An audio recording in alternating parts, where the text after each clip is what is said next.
So here is a picture here of the temple. The eastern gate, the beautiful gate where Peter and John were when they healed the beggar. Silver and gold have I none, right there. The court of the women,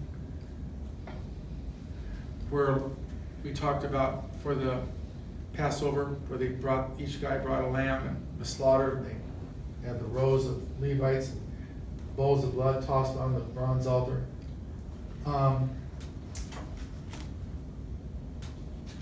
This is Herod's temple. So after Solomon's temple was destroyed, when they built Herod's temple, they looked at Ezekiel 46. And in Ezekiel's description of the millennial temple, they had chambers in the four corners of the court of the women. And they were really for cooking stations, but when they built Herod's temple, they used them for different things. Now these chambers were 40 by 60 feet. And they used them for four different things. The first one was the chamber of the Nazarites. So that's where, when you, like in Acts, when Paul came back from his third missionary journey, and people were saying a bunch of horrible things about Paul, that he wasn't really a Jew anymore, and so he went to the elders of the church in Jerusalem, the Messianic community in Jerusalem, who James, the half-brother of Jesus, was the main person. And he said, how am I going to convince people that I haven't forsaken the Torah? And they said, well, you know what? We have a couple men here that are coming back and going to finish their Nazarite vow. So they said, they had sacrifices that needed to be made. So he said, you pay for their sacrifices, you buy the stuff necessary for their sacrifices, and then you go with them in here to the chamber of the Nazarites and be with them as their sponsor when they fulfill their Nazarite vow. Now in there was a little fireplace, basically. They had to go in, and part of the Nazarite vow is they could not cut their hair for the length of their vow. So they would go into the chamber of the Nazarites and cut their hair, burn their hair on this little fireplace, and then offer their sacrifices on this little fireplace. So they're on their way. So they come in here, they go past this wall of separation, and they're trying to get in there. And some of these his enemies, these Judaizers, that said, hey, this Jesus thing is okay if you want to do that, but all these people that want to accept Christ also need to take the yoke of the law upon themselves. They saw earlier during that week, they saw Paul walking around Jerusalem with some of the Gentiles that had come from one of the churches that he had planted. And so they started screaming that Paul had brought Gentiles past this wall of division. Now, it wasn't true. He did not do that. They saw some guys walking with him, and they assumed that was the Gentiles that he was walking with during the previous week. It wasn't true. He was walking in with 3 Jews who were going to complete their Nazarite vow, so they grabbed him and were going to kill him. And then the Romans came in, rescued him, and then from that point on he goes to Rome. Eventually he appeals to Caesar and goes to Rome. But that was the first chamber here, the chamber of the Nazarites. The second was the chamber of the oil. So the temple needed oil for various reasons. They had the 7-branch candlestick in the holy place here on the left. They had lamps, the Feast of Dedication. They had 4 lamps that were 70 feet high, because the Shekinah glory had left the temple, and so they knew they needed the light of Adonai there. So they made these 70-foot towers, and they had oil in them. That's where Jesus said, "I am the light of the world." So it needed light for that. They also needed oil for baking, for making the meal offerings. So they kept the oil for all of those purposes in the chamber of the oil.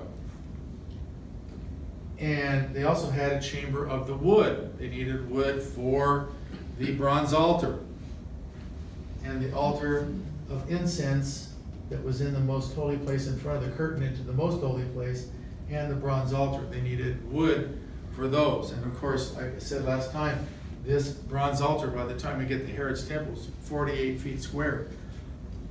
Big fireplace, a lot of wood. But the last one was the chamber of the lepers. This one, very busy. Oil all the time. This one, somewhat busy. All these people coming back from their Nazarite vows. Wood, very busy, very busy. This one, nothing. 1,500 years. You know, of course, Herod's temple wasn't built for 1,500 years, but just nothing. Cobwebs, nothing. So when Jesus came, he said, go tell the priest.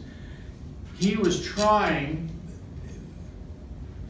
to authenticate who he was by these miracles. Now, you know, he used what the rabbis had already set up. They said, you know, when the Messiah comes, he will heal a Jewish leper. And this, the absence of anything in here, was like the elephant in the living room. Just wasn't used. And so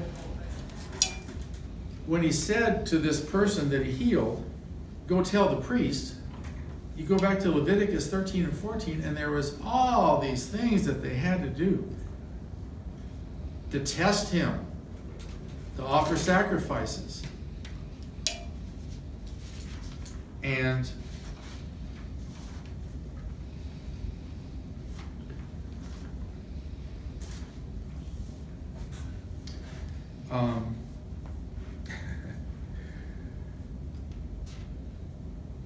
of course, they didn't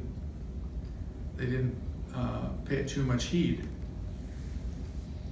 And ultimately, if he was doing all these miracles, why didn't they declare, if they were he was doing the very miracles that they themselves had said the Messiah would do when he came, why didn't they say, well, this guy looks like he's the Messiah?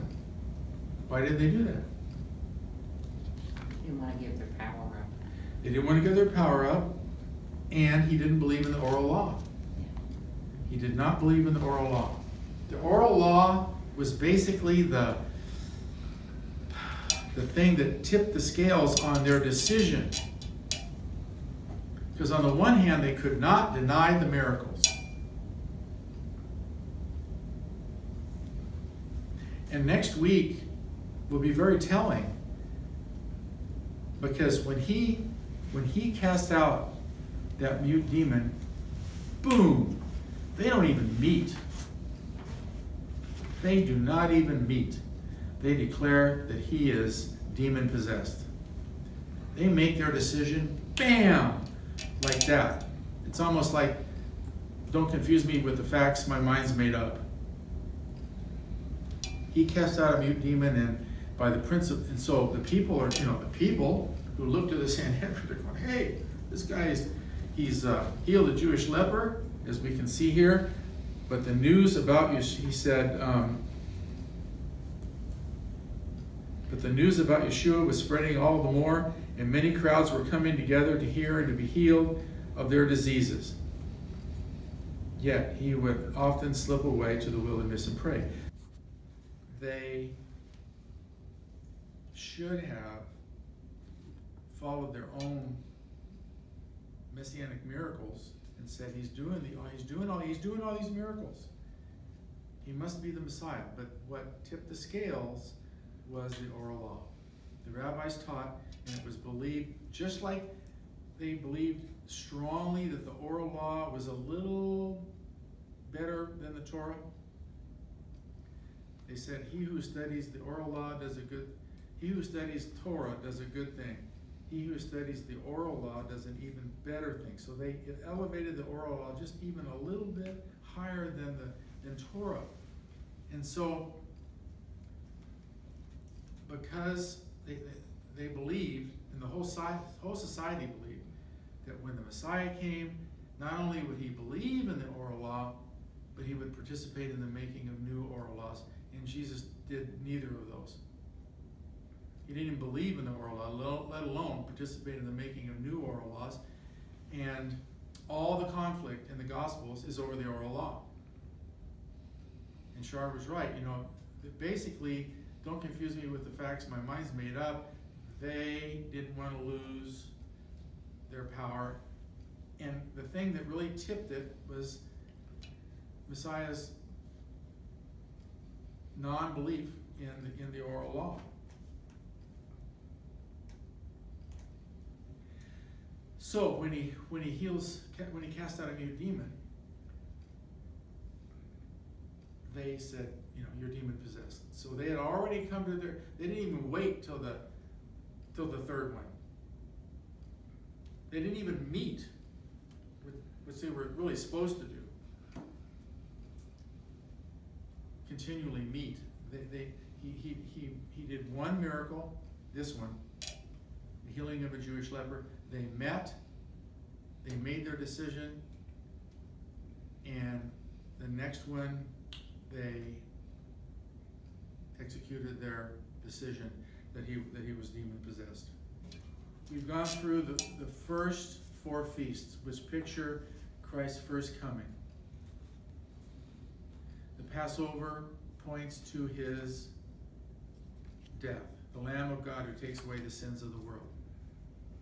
Unleavened bread points to the sinlessness of his sacrifice. The blood of bulls and goats, as it says in Hebrews, the book of Hebrews, was not good enough to atone for sins. It took perfect human blood to atone for sins. And that was Jesus' perfect, sinless blood. So that was pointed to by the Feast of Unleavened Bread. No leaven, no sin. Then first fruits points to his resurrection. He was the first fruits of more to come, because he rose from the dead. We believers, his children, will also be able to be risen from the dead. And then lastly, Shavuot, Pentecost weeks, the birth of the church, made up of Jewish, two loaves on one sheet. Jews and Gentiles, one church. And then we have a 4-month interval picturing the church age.